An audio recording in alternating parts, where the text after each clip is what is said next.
Alhamdulillah wa salatu wa salam ala Rasulillah wa ala alihi wa sahbihi ajma'een. Assalamu alaikum Quran Weekly. I actually wanted to share with you ayah number 147 from the sixth juz, Surah An-Nisa still.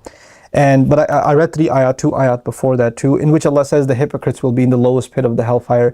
Then He says the only ones who won't be in the hellfire are the people who repented. Among the hypocrites, meaning there are people who suffered from hypocrisy and came back.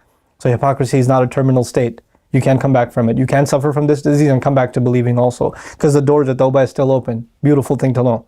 وَأَصْلَحُوا وَاعْتَصَمُوا بِاللَّهِ, and they corrected themselves, they reconciled, they fixed themselves up, and they held on to Allah. وَأَخْلَصُوا دِينَهُمْ لِلَّهِ, and they made their religion sincere to Allah. Because obviously what's the problem of a hypocrite? Insincerity. They made their religion sincere to Allah. Then those are among the mu'mineen. فَأُولَٰئِكَ مَعَ الْمُؤْمِنِينَ, now they're counted among believers. They're no longer considered hypocrites. So they came right back in, and that old label that they had on them has been shed. وَسَوْفَ يُؤْتِ اللَّهُ الْمُؤْمِنِينَ أَجْرًا عَظِيمًا, then soon Allah will give the true believers rather, a great compensation. Now, the ayah began, hypocrites will be in the lowest pit of the hellfire.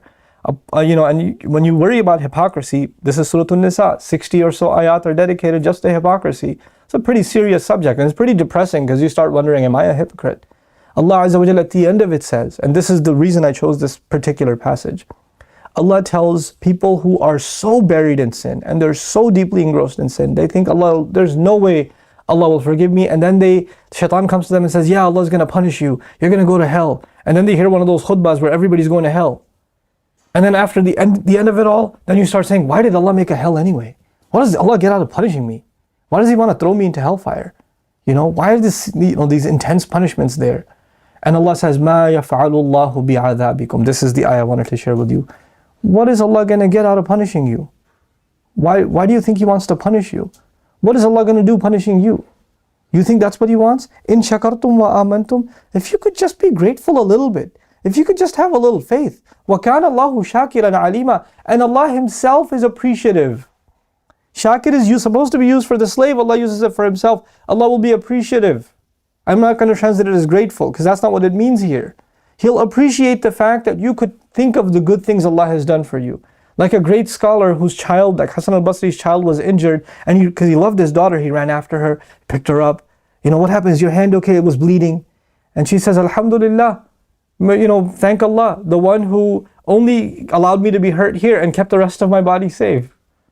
If you could just look at what to be grateful for, in shakartum, and you truly, really have faith, then Allah Himself is truly appreciative, and He knows what you're going through, whatever problems you're going through. He is not interested in punishing you.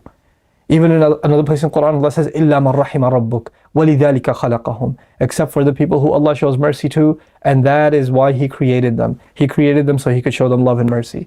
May Allah make us qualified for His love and mercy, and may Allah not let any of us lose faith in His love and in His mercy, and in the fact that the doors of Jannah are open, waiting for us to enter through them.